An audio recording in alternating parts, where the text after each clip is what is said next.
ટીવાય BCom semester 5 ગુણોત્તર વિશ્લેષણનો example જોઈશું. રકમ પહેલાં જોઈએ. ખ્યાતિ કંપની લિમિટેડની તારીખ 31/3/2020ના રોજ પૂરા થતા વર્ષની માહિતી નીચે મુજબ મેળવવામાં આવી છે. ત્યારબાદ વિગત અને રકમ આ રીતના છે. પહેલી વિગત જે આપવામાં આવી છે, વેચેલ માલની પડતર વેચાણના 65% છે. એટલે 100 વેચાણ હોય તો 65% પડતર છે. એટલે જો આપણી પાસે પડતર મળશે તો એના આધારે વેચાણ શોધી શકાય, અને જો કોઈ વિગત પરથી વેચાણ મળતું હોય તો એના આધારે પડતર શોધી શકાય. ત્યારબાદ ચોખ્ખો નફો 40% લેખે આવકવેરો બાદ કર્યા પછીનો, એટલે કે કરવેરા બાદનો આપવામાં આવ્યો છે 6,57,000.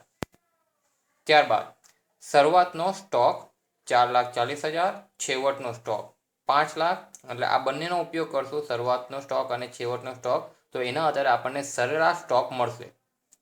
ત્યારબાદ ઇક્વિટી શેર મૂડી આપવામાં આવી છે 60 લાખ, 10%ની પ્રેફરન્સ શેર મૂડી 20 લાખ, 13%ના ડિબેન્ચર 3 લાખ, 8%ની લાંબા ગાળાની બેંક લોન 2 લાખ, શેર બહાર પાડવાના ખર્ચા નહીં માંડી વાળેલ 3 લાખ. આ શેર બહાર પાડવાના ખર્ચા જે છે એ અવાસ્તવિક મિલકતો ગણાશે.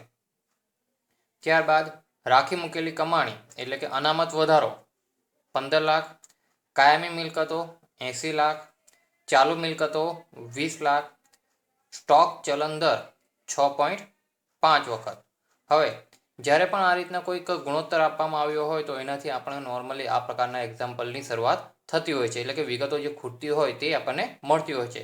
જેમ કે આ એક્ઝામ્પલની અંદર આપણી પાસે વેચેલ માલની પડતર અને વેચાણ નથી, કારણ કે વેચાણ આપણને આ બધા ગુણોત્તરોની અંદર જરૂર પડશે, બરાબર, અને વેચેલ માલની પડતરની પણ જરૂર પડતી હોય છે. તો આવા સમયે આ ગુણોત્તરનો ઉપયોગ થઈ શકતો હોય છે. તો અહીં જે છે સ્ટોક ચલન દર, તો સ્ટોક ચલન દરનું જે સૂત્ર છે વેચેલ માલની પડતર ભાગ્યા સરેરાશ સ્ટોક.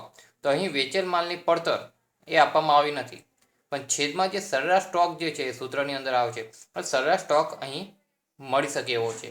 તો એના આધારે આપણને વેચેલ માલની પડતર મળશે.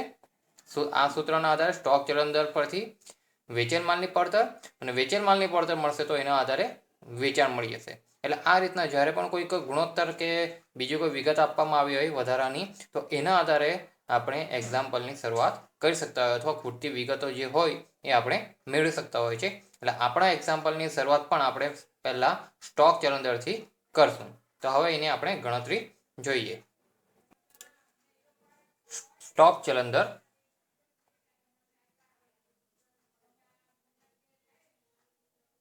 બરાબર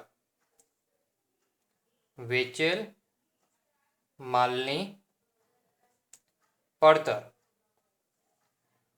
ભાગ્યા સરેરાશ સ્ટોક. હવે સ્ટોક ચલન દર આપણને આપવામાં આવ્યો છે. સ્ટોક ચલન દર જે છે એ છે 6.5 વખત રકમમાં આપવામાં આવ્યો છે. વેચેલ માલની પડતર નથી, તે આપણે શોધવાનું છે. વેચેલ માલની પડતર ભાગ્યા સરેરાશ સ્ટોક. તો સરેરાશ સ્ટોક માટે આપણને શરૂઆતનો અને આખરનો સ્ટોક આપવામાં આવ્યો છે, તો એના ઉપયોગથી આપણે શોધી શકશું. તો સરેરાશ સ્ટોક માટે જોઈએ તો શરૂઆતનો સ્ટોક છે 4,40,000, કાઉન્ટમાં અહીં લખું છું શરૂનો સ્ટોક પ્લસ 5 લાખ એ જે છે આખર સ્ટોક ભાગ્યા 2 કરશું. એટલે ફરીથી આગળનું સ્ટેપ 6.5 બરાબર વેચેલ માલની પડતર ભાગ્યા 4,40,000 પ્લસ 5 લાખ ભાગ્યા 2 કરશું એટલે આવશે 4,70,000. એટલે 9,40,000 જે છે ભાગ્યા 2 કરશું એટલે આવશે 4,70,000. હવે આ જે 4,70,000 છે એ ભાગાકારમાં છે, બીજી બાજુ જશે તો ગુણાકારમાં થશે, એટલે કે 6.5 ગુણ્યા 4,70,000 બરાબર વેચેલ માલની પડતર ગુણાકાર કરતા આવશે 30,55,000 એ થશે વેચેલ માલની પડતર। હવે આ જે વેચેલ માલની પડતર મળી છે તો આપણને જે વિગતો આપવામાં આવી હતી એ વિગતની અંદર પહેલું જ હતું કે વેચેલ માલની પડતર વેચાણના 65% છે, એટલે આ જે આપણને રકમ મળી છે એ 65% પ્રમાણે છે વેચાણના। તો એના આધારે આપણને વેચાણ મળશે, તો એના માટે આપણે પદ મૂકવું પડશે 65% વેચેલ માલની પડતર, તો વેચાણની ટકાવારી, કારણ કે વેચાણના 65% છે તો વેચાણ થશે 100। તો હવે રકમ વેચેલ માલની પડતર 30,55,000 હોય તો વેચાણ કેટલું? એટલે 30,55,000 ભાગ્યા 65 ગુણ્યા 100 ભાગ્યા 1, એટલે વેચાણ જે આપણને મળશે એ થશે 47 લાખ વેચાણ। અહીંયા આપણે જે ખૂટતી વિગતો હતી વેચેલ માલની પડતર અને વેચાણ એ આપણને મળી ગઈ છે। તો હવે આપણે જે આપણા ગુણોત્તરો છે એની શરૂઆત કરીએ। તો પહેલો જે ગુણોત્તર છે ચોખ્ખા નફાનો ગુણોત્તર, તેની ગણતરી કરીએ। એક ચોખ્ખા નફાનો ગુણોત્તર, તો ચોખ્ખો નફો આવશે સૂત્રમાં ભાગ્યા વેચાણ ગુણ્યા 100। હવે ચોખ્ખો નફો જે છે એ ચોખ્ખો નફો કયો લેવાનો? તો ચોખ્ખો નફો જે છે એ વ્યાજ કરવેરા બાદનો લેવાશે। ચોખ્ખો નફો તો લેવાનો છે પણ એ વ્યાજ અને કરવેરા બાદનો લેવાશે। તો હવે આપણને જે નફો આપવામાં આવે છે એ જોઈ લેવાનો। તો સેકન્ડ જે વિગત છે એ આપવામાં આવે છે કે ચોખ્ખો નફો 40% લેખે આવકવેરો બાદ કર્યા પછી, એટલે કે કરવેરા બાદનો જ છે 6,57,000, તો એ અહીં આપણે લઈ શકશું 6,57,000। ત્યારબાદ છેદમાં છે વેચાણ, તો વેચાણ અહીંયા જ આપણે શોધ્યું છે 47 લાખ ગુણ્યા 100, એટલે ચોખ્ખા નફાનો જે ગુણોત્તર છે એ આવશે 13.98%। તો અહીંયા આપણને પહેલો જે ગુણોત્તર છે ચોખ્ખા નફાનો ગુણોત્તર એ મળી જશે। હવે સેકન્ડ ગુણોત્તર જોઈએ, સંચાલન ગુણોત્તર।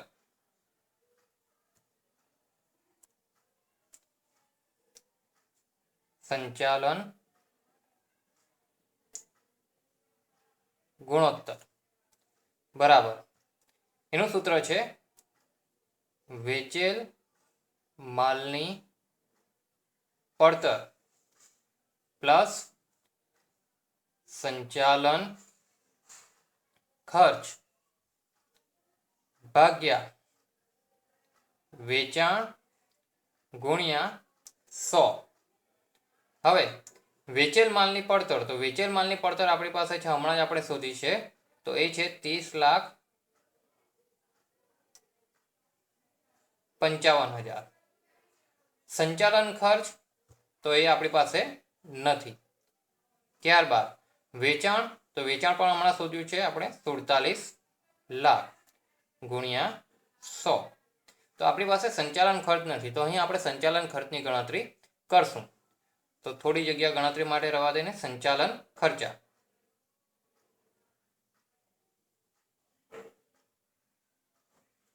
તો સંચાલન ખર્ચ માટે જે છે અહીં આપણી પાસે કાચો નફો પણ નથી અને વ્યાજ અને કરવેરા પહેલાનો નફો પણ નથી, એટલે આપણે જે છે એ અહીં જે ગણતરીનું જે સ્ટેપ છે એ પ્રમાણે જવું પડશે। તો આપણી પાસે જે વિગતો છે તેનો ઉપયોગ કરવો પડશે। તો પહેલું જે છે એ છે આપણને વેચાણ આપવામાં આવ્યું છે 47 લાખ વેચાણ છે, માઇનસ એમાંથી 30,55,000 છે એ છે વેચેલ માલની પડતર એ બાદ કરશું તો 16,45,000 એ આપણને કાચો નફો મળશે. હવે કાચો નફા પછી આપણું નફા નુકસાન ખાતું આવતું હોય છે, બરાબર. તો એ જે છે નફા નુકસાન ખાતાની વિગતો જે છે એ આપણે બીજી રીતના કહીએ તો અહીં આપણા સંચાલન ખર્ચ કહેવાશે. પણ એ આપણી પાસે અહીં ક્યારે કે કરવેરા પહેલાનો નફો હોય તો એ આપણે શોધી શકીએ, પણ કરવેરા પહેલાનો નફો નથી. અહીં ચોખ્ખો નફો કાઉન્સમાં કરવેરા પહેલાનો આપણે શોધવાનો છે, તો એ આપણી પાસે નથી. હવે ચોખ્ખો નફો કરવેરા પહેલાનો હોય તો એમાંથી જો આપણે કરવેરો બાદ કરીએ તો આપણને ચોખ્ખો નફો કાઉન્સમાં કરવેરા બાદનો મળે. અને આ વિગત આપણી પાસે છે, ચોખ્ખો નફો કરવેરા બાદનો. આપણને રકમમાં જ આપવામાં આવ્યું છે કે ચોખ્ખો નફો જે છે 6,57,000 એ કરવેરા બાદ, અને તે પણ કેટલા તો 40% કરવેરો બાદ કરેલો છે. એટલે કે અહીંયા આપણાથી લખાય 6,57,000 અને કરવેરાનો દર જે છે એ છે 40%. હવે 40% કોના કરવાના છે તો આ કરવેરા પહેલાનો જે નફો છે એના 40% કરવાના છે. એટલે કે આ જે છે એ 100% હોય તો 100%ના આપણે આ 40% થાય તો ચોખ્ખો નફો જે છે એ કેટલો રહેવાનો છે 60%. એટલે આ રીતનું આપણું આ સ્ટ્રક્ચર બનતું હોય છે. એક ચોખ્ખો નફો કરવેરા પહેલાનો 100%, આપણને આ 40% આપવામાં આવ્યું છે એના આધારે આપણે ગણતરી કરતા છે. આ 40% આપવામાં આવ્યું છે કરવેરો, તો એનો અર્થ એ થાય કે ચોખ્ખો નફો કરવેરા પહેલાનો જે 100% હોય એના 40% થયા, તો એના પછી જે નફો વધે એ કેટલો રહેવાનો 60% રહેવાનો છે. તો આપણે અહીંયા ઉપર આ બંનેનો સરવાળો થઈને ઉપર જાય છે. આવ્યો આ ચોખ્ખો નફો કરવેરા પહેલાનો બંનેનો સરવાળો, તો આ 40 હોય તો આ 60 હોય તો આ પૂરેપૂરા 100% થશે. હવે આપણી પાસે આ 60%ની રકમ છે તો અહીં આપણે પદ મૂકી શકીએ કે 60% એ 6,57,000 તો 40% એ કેટલા, અથવા 60% એ 6,57,000 100% એ કેટલા, એ રીતના આપણે શોધી શકતા હોય છે. તો અહીં આપણે પદ મૂકશું. હવે આ વિગત શોધવા માટે ટકાવારી 60% રકમ જે છે એ છે 6,57,000 તો 40% એ કેટલા, એટલે 40/60 ગુણ્યા 6,57,000 ભાગ્યા 1 એટલે 4,38,000 એ આપણા કરવેરા ગણાશે. કે જે આપણો કરવેરો જે કાપવામાં આવ્યો છે 40% એ છે 4,38,000. એટલે અહીંયા હવે આપણાથી લખાશે 4,38,000. હવે એની ઉપરની રકમ જોઈતી હોય તો અહીં જે રીતના છે કે 60 + 40 તો ઉપરને આપણને રકમ 100 મળશે, બરાબર. એટલે આ બેનો સરવાળો કરવાનો, તો એ જ પ્રમાણે અહીં પણ આ બેનો રકમનો સરવાળો કરશો એટલે ઉપરની રકમ મળશે. તો 6,57,000 + 4,38,000 કરશો તો ઉપરની રકમ જે છે એ આવશે 10,95,000. કોઈ અહીંયા સીધું પણ ગણતરી કરી શકે કે 60% એ 6,57,000 તો 100% એ કેટલા, તો સીધા 10,95,000 આવશે. પણ આપણને એમ પણ કરવેરાની જરૂર પડતી હોય કોઈ વખત તો એનો આપણે કરવેરો પણ સાથે શોધી લેવો જોઈએ. હવે અહીં આપણે જે છે એ આપણી જે પ્રશ્ન ચિહ્ન હતો કે સંચાલન ખર્ચા કેટલા, તો કાચો નફો જે છે એ 16,45,000 છે અને અહીં જે છે એ 10,95,000. તો બેનો જે ડિફરન્સ છે એટલે કે 16,45,000 માંથી 10,95,000 બાદ કરશું એટલે કાચા નફામાંથી ચોખ્ખો નફો બાદ કરશું એટલે જે બાકીના ખર્ચા રહી જવાના છે એ નફા નુકસાન ખાતામાં જે સંચાલન માટેના ખર્ચા હોય છે એ મળશે. તો 16,45,000 માઇનસ 10,95,000 એટલે આવશે 5,50,000 જે આપણને જરૂર હતી સંચાલન ખર્ચા. તો હવે આપણા સૂત્રમાં મૂકશું સંચાલન ખર્ચા 5,50,000. હવે સાદુરૂપ આપી દેશું આનું 30,55,000 પ્લસ 5,50,000 ભાગ્યા 47,00,000 ગુણ્યા 100 કરશું કેલ્ક્યુલેટરમાં આપણે, એટલે આવશે 76.70%. તો આ થયો આપણો સંચાલન ખર્ચ. હવે ત્રીજો જો ગુણોત્તર છે ઇક્વિટી શેર મૂડી પર વળતરનો દર. હવે અહીં ધ્યાનમાં રાખવાનું છે કે ઇક્વિટી શેર મૂડી પર કયું છે, એટલે આપણે જે છેદમાં જે આવશે એ ઇક્વિટી શેર મૂડી આવશે, અને વળતર પર છે એટલે ચોખ્ખા નફાના આધારે ગણાશે. પણ ઇક્વિટી શેર મૂડી હોય ત્યારે ચોખ્ખા નફામાં પ્રેફરન્સ શેર ડિવિડન્ડ હોય તો તે બાદ કરવાનું આવશે. એટલે ચોખ્ખો નફો માઇનસ પ્રેફરન્સ શેર ડિવિડન્ડ ભાગ્યા ઇક્વિટી શેર મૂડી ગુણ્યા 100, આ સૂત્ર આવશે. હવે અહીં ચોખ્ખો નફો જે લેવાનો છે એ આપણો વ્યાજ અને કરવેરા બાદનો લેવાનો છે. તો એ આપણી પાસે છે ચોખ્ખો નફો વ્યાજ અને કરવેરા બાદનો, તો એ છે 6,57,000 માઇનસ પ્રેફરન્સ શેર ડિવિડન્ડ એ આપણી પાસે નથી તો એ શોધવાનું છે. ઇક્વિટી શેર મૂડી તો એ આપણી પાસે છે 60 લાખ વિગતની અંદર આપવામાં આવ્યું છે રકમમાં, ગુણ્યા 100. તો હવે પ્રેફરન્સ શેર ડિવિડન્ડ નથી તો એના માટેની ગણતરી કરવી પડશે. પ્રેફરન્સ શેર ડિવિડન્ડ, તો પ્રેફરન્સ શેર મૂડી જે આપવામાં આવી છે એ 10%ની છે, એટલે 2 લાખના 10%, 10%ની પ્રેફરન્સ શેર મૂડી છે.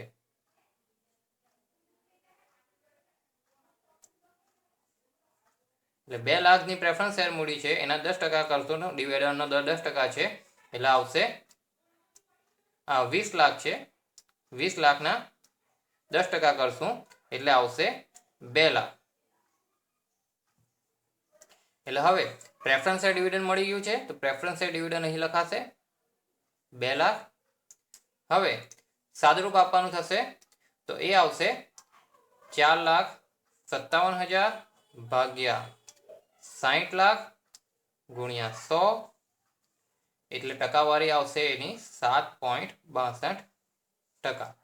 એટલે આ રીતના આપણને ઇક્વિટી શેર મૂડી પર, અહીં શેર મૂડી નથી ઇક્વિટી શેર મૂડી છે એટલે આપણે છેદમાં ઇક્વિટી શેર મૂડી લીધી છે, અને ઇક્વિટી શેર મૂડી હોય ત્યારે પ્રેફરન્સ શેર ડિવિડન્ડ એ બાદ કરવાનું રહેતું હોય છે. હવે 4 નંબર જે ગુણોત્તર છે આપણો વ્યાજ ખર્ચ ગુણોત્તર, તો એના માટે આપણો એ ખર્ચનું ગુણોત્તરનું જે સૂત્ર હતું એનો ઉપયોગ કરવાનો છે. ખર્ચની અંદર કોઈ પણ ખર્ચ તમને આપવામાં આવ્યો હોય તો એ ખર્ચ ઉપર લખવાનો હોય છે અને છેદમાં વેચાણના સંદર્ભમાં એને ગુણોત્તર શોધવાનો હોય છે. તો અહીં વ્યાજ ખર્ચ ગુણોત્તર છે એટલે વ્યાજ ખર્ચ એ ઉપર આવશે, વ્યાજનો જે ખર્ચ છે તે ભાગ્યા વેચાણ ગુણ્યા 100. હવે આની જગ્યા પર કોઈ બીજો કોઈ ખર્ચ આપવામાં આવ્યો હોય તો એ ખર્ચ આપણે ઉપર લખવાનો રહેશે, ભાગ્યા વેચાણ ગુણ્યા 100. હવે આપણી પાસે વેચાણ છે, તો વેચાણ જે આપવામાં આવ્યું છે આપણે શોધ્યું હતું, તો વેચાણ જે છે 47 લાખ, પરંતુ વ્યાજ ખર્ચ નથી તો આપણે વ્યાજ શોધવું પડશે. તો અહીં વ્યાજ ખર્ચ, તો વ્યાજ માટે આપણે જોઈએ તો આપણી રકમની અંદર જેના પર વ્યાજ ગણાતું હોય એવી વિગતો શોધવાની. તો અહીં 7 નંબરમાં 13%ના ડિબેન્ચર, તો એના પર વ્યાજ ગણાતું હોય છે, અને બીજું 8%ની લાંબા ગાળાની બેંક લોન, આ બંને ઉપર વ્યાજ ગણાતું હોય છે એટલે આપણો વ્યાજનો ખર્ચ ગણાશે. એટલે આ બંનેના, એટલે કે ડિબેન્ચર જે 3 લાખના છે તો 3 લાખના 13%, અને લોન જે છે એ 2 લાખ છે તો એના 8%, આ એનો વ્યાજનો ખર્ચ અહીં આપણે સમાવેશ કરવો પડશે. એટલે પહેલી વિગત જે છે એ છે 13%ના ડિબેન્ચરનું વ્યાજ. તો 13%ના ડિબેન્ચરનું વ્યાજ, તો ડિબેન્ચર છે 3 લાખ એના 13%, તો એ આવશે 39,000. સેકન્ડ 8%ની લાંબા ગાળાની લોન, બેંક લોન, 8%ની લાંબા ગાળાની બેંક લોન, તો એ આપવામાં આવી છે 2 લાખ, અને એનો વ્યાજનો દર જે છે એ 8% છે, એટલે 2 લાખના 8% કરવામાં આવશે એટલે કે આવશે 16,000. વ્યાજ જે છે એ આવશે 55,000. એટલે અહીંયા આપણને વ્યાજ મળી ગયું છે, આ આપણો વ્યાજનો ખર્ચ છે. તો અહીં આપણે સૂત્રમાં લખશું અંશમાં 55,000. હવે 55,000 ભાગ્યા 47 લાખ ગુણ્યા 100 એટલે આવશે 1.17%.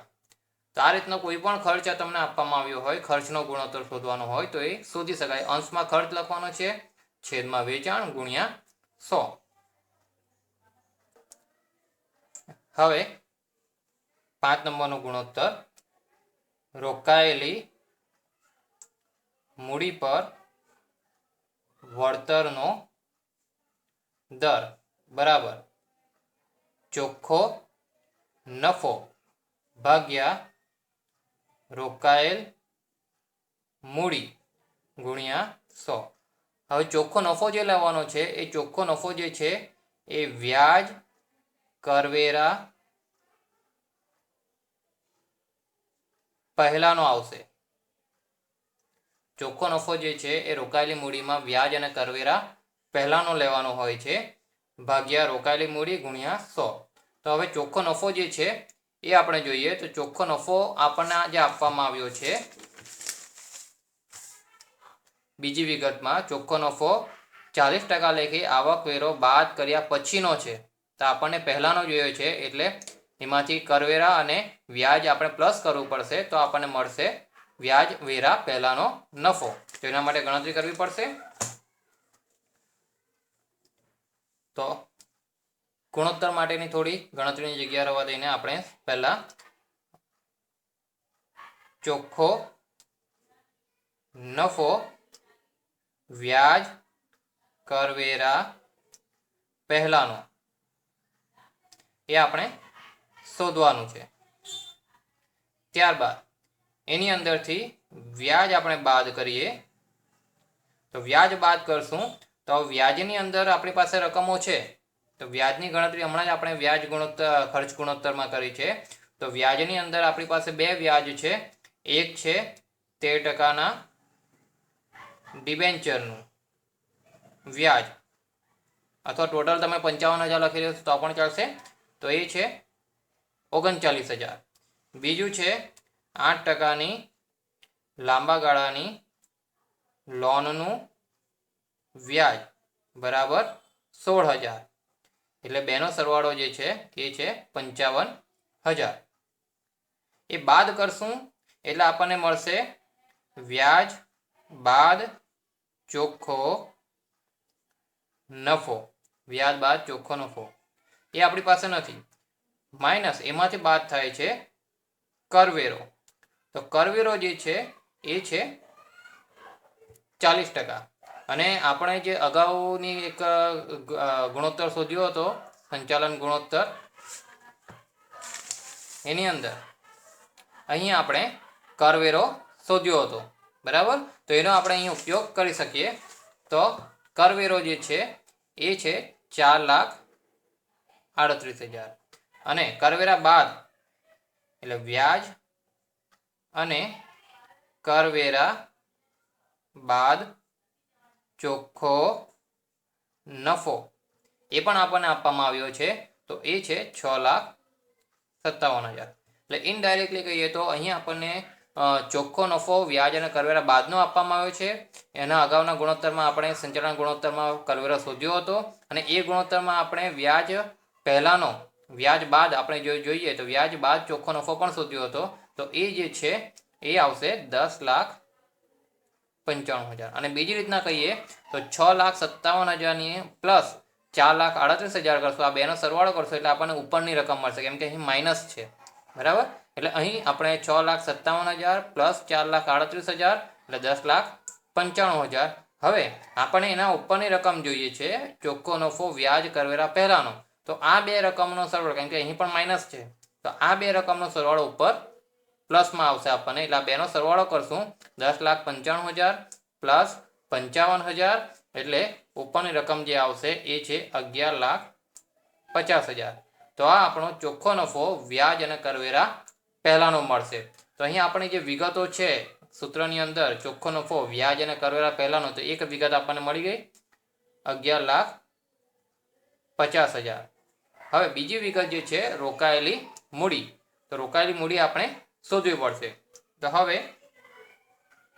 સેકન્ડ જે છે એ છે રોકાયેલ મૂડી. તો રોકાયેલી મૂડી માટે પહેલાં આપણે શેર મૂડી લેવાની હોય છે. તો રોકાયેલી મૂડીની અંદર ઇક્વિટી શેર મૂડી અને પ્રેફરન્સ શેર મૂડી બંને આવશે, અને આ એક્ઝામ્પલની અંદર બંને છે આપણી પાસે. તો ઇક્વિટી શેર મૂડી, તો ઇક્વિટી શેર મૂડી જે છે એ આપવામાં આવી છે 60 લાખ. ત્યારબાદ 10%ની પ્રેફરન્સ શેર મૂડી, તો 10%ની પ્રેફરન્સ શેર મૂડી જે આપવામાં આવી છે એ છે 20 લાખ ભાગ્યા, એટલે સરવાળો એનો કરવાનો રહેશે, તો એ છે 80 લાખ. હવે એમાં અનામત વધારો હોય તો એ પ્લસ કરવાનો રહેશે. તો પ્લસ અનામત વધારો.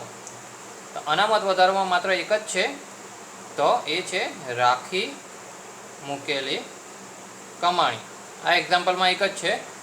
કોઈ એક્ઝામ્પલની અંદર સામાન્ય અનામત કે બીજો કોઈ નફા નુકસાન ખાતું ને એ રીતના જો આપવામાં આવ્યું હોય તો એ આપણે લેવાનું હોય છે. તો અહીં જે છે અનામત વધારાની અંદર માત્ર એક જ છે, રાખી મૂકેલી કમાણી. રાખી મૂકેલી કમાણી જે છે એ છે 15 લાખ.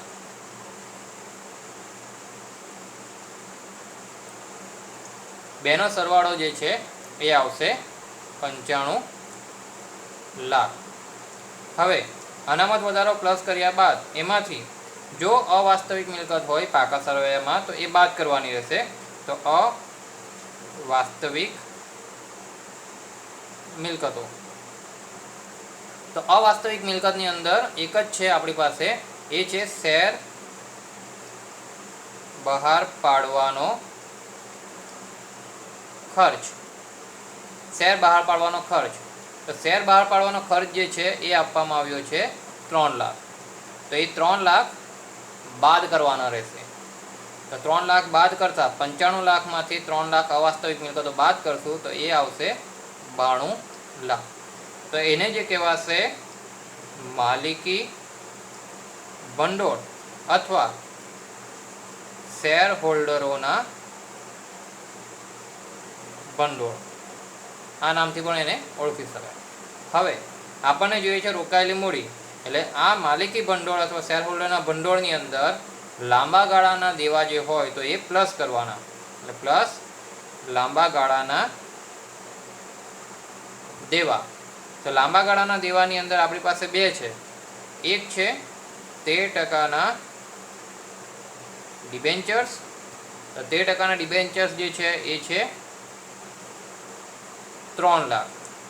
બીજું છે 8%ની લાંબા ગાળાની બેંક લોન, તો એ આપવામાં આવી છે 2 લાખ. હવે આનો સરવાળો અહીંયા આવશે 5 લાખ, એટલે એ થશે આપણા લાંબા ગાળાના દેવા. હવે પ્લસ કરવાના છે, એટલે 92 લાખની અંદર આ 5 લાખ લાંબા ગાળાના દેવા પ્લસ કરશું એટલે આવશે 97 લાખ, અને એને કહેવામાં આવશે રોકાયેલ મૂડી. તો ફરીથી આપણો આ જે આખા સ્ટેપ છે રિપીટ કરીએ.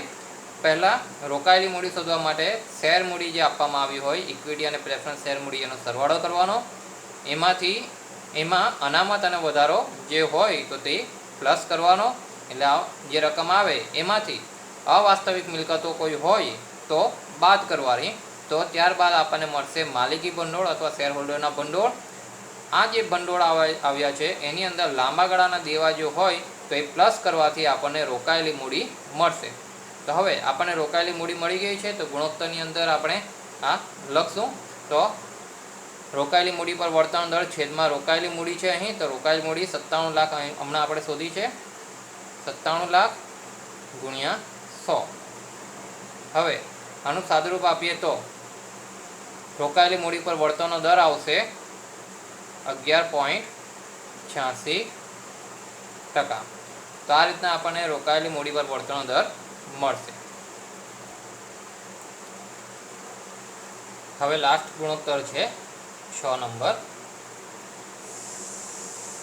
લાંબા ગાળાના ભંડોળ અને કાયમી મિલકતોનો ગુણોત્તર. લાંબા ગાળાના ભંડોળ એમ કહ્યું છે. તો લાંબા ગાળાના ભંડોળ અહીંયા આપણે જે શોધ્યું હતું એ હતું શેર હોલ્ડરના ભંડોળ હતું. લાંબા ગાળાના ભંડોળ કહ્યું છે. લાંબા ગાળાના ભંડોળ માટે આપણે બીજી રીતના કહીએ તો રોકાયેલી મૂડી એને આપણે લાંબા ગાળાના ભંડોળ તરીકે પણ લઈ શકીએ. સૂત્રની અંદર જે છે એની અંદર આપણે લખવું હોય તો શેર હોલ્ડરોના ભંડોળ પ્લસ લાંબા ગાળાની લોન ભાગ્યા અહીં કાયમી મિલકતો છે તો ભાગ્યા કાયમી મિલકતો ગુણ્યા 100. હવે શેર હોલ્ડરના ભંડોળો જે છે એ અહીંયા આપણે શોધ્યા હતા. શેર હોલ્ડરના ભંડોળો છે 92 લાખ. તો એ અહીં લખાશે 92 લાખ પ્લસ લાંબા ગાળાની લોન. તો લાંબા ગાળાની લોન અથવા ઓછીના લીધેલ નાણાં તો એ પણ અહીં આપણી પાસે છે. લાંબા ગાળાના દેવા 5 લાખ. તો એ અહીં આપણે લખાશે 5 લાખ ભાગ્યા કાયમી મિલકતો. તો કાયમી મિલકતો આપણને રકમની અંદર આપવામાં આવી હતી. કાયમી મિલકતો જે છે એ આપવામાં આવી છે 80 લાખ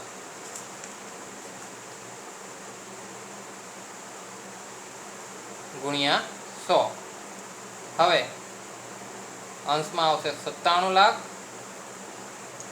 ભાગ્યા 80 લાખ ગુણ્યા 100 એટલે ટકાવારી આવશે 121.25%.